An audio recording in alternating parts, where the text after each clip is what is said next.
Welcome back, everybody. Here we are, just doing a little Tour 7 for you. I am determined to finish this tour. The problem with waiting, like I got halfway through it and then unlocked Tour 8. And what happens with that is the competition gets tougher the longer you wait to do it.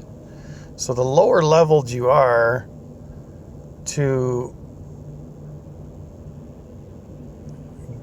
get it done, the better opportunity you have to pass it easier.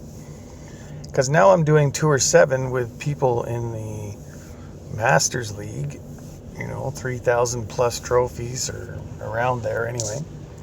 Like this guy's 29 something, I'm in the 28s. But I could have passed it when I was down at 1,200 or so,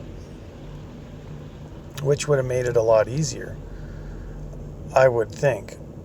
I guess your clubs are a little less and blah blah blah, but that's what happens.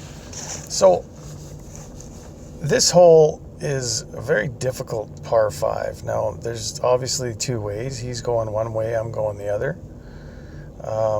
Except for if he ends up in the rough, that's not good for him. You do not want to go in the rough in this hole. That is a 100%. You must not go in the rough. But the problem with this hole is, as you can see, these trees right here, right there, you need to get as far around them. So you can go over here as well. I'm just gonna give this a go, only because I haven't played this at this level. So I want to see if I can get around these trees. If I can hit it far enough to get around these trees, I guess. Now, that's going to be tough. Now, it looks ugly from here, but the using the slice or your hook at this hole seems to work. So going way out onto this thin area where he went and put it in the rough, and then having to come back across it still works, because you're going to end up using your sniper again. But as you can see, he's still, mind you, he was in the rough, so it makes a big difference. What I think people do is they go to the right over there, and then they put the ball way over here in this area down here below this sand trap, and then go at the green. Because as you can see, I don't have a shot at the green. I mean, I do, but I don't have a shot at the green with this pile of trees in the way here. So what I need to do is use my slice, or I'm going to knock it way out here, like so. And hopefully that's enough to bring it around, which it was. And when you're in the higher levels, like myself here, being on the fringe is almost easier than a long putt, because of the lovely Endbringer club that is fairly easy to chip in from around the edges of the green. He's doing a fairly similar thing, just he went in the sand trap. So now that he's gone in the sand trap, he's probably not going to make his next shot, which means I'm probably going to get the victory if I can get this one to go in. Now, using the skewer or this Endbringer, if you guys haven't noticed, you see how the target changes in size the closer you get to the hole, or the farther away you get to the hole? Well, the reason for that is you have the computer realizes that you're closer So the ball is not going to end up in the air as long. So it makes the target smaller because the wind isn't going to affect it. The closer you get to the hole means the further away from you where you're chipping from. So obviously the ball's going to be in the air longer. So that's why I use topspin. Pull it back as close as you can to yourself and then line up your pin so you don't really have to worry too much about the wind. So that is one little tidbit I can give you.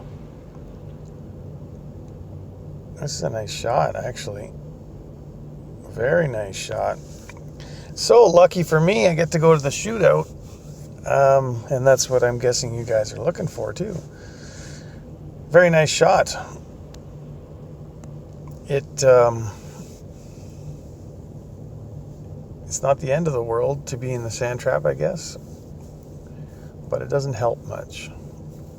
So this hole, you have to watch out for the club switch, I call it. You're going to get to a point where if you're shooting the ball with the wind coming at you or the wind going away from you, side to side, it doesn't affect it because you're not moving up or down, so it doesn't hit the club switch. But the club switch, you got to make sure you're using the proper club with the right adjustment, because when the club switches, it completely changes your shot. So make sure you're watching out for that. I'll show you what I mean here. Yeah, it's not gonna, there's the club switch there, so it's not really gonna affect this hole. It does sometimes, but not all the time. So let's see what we can do here.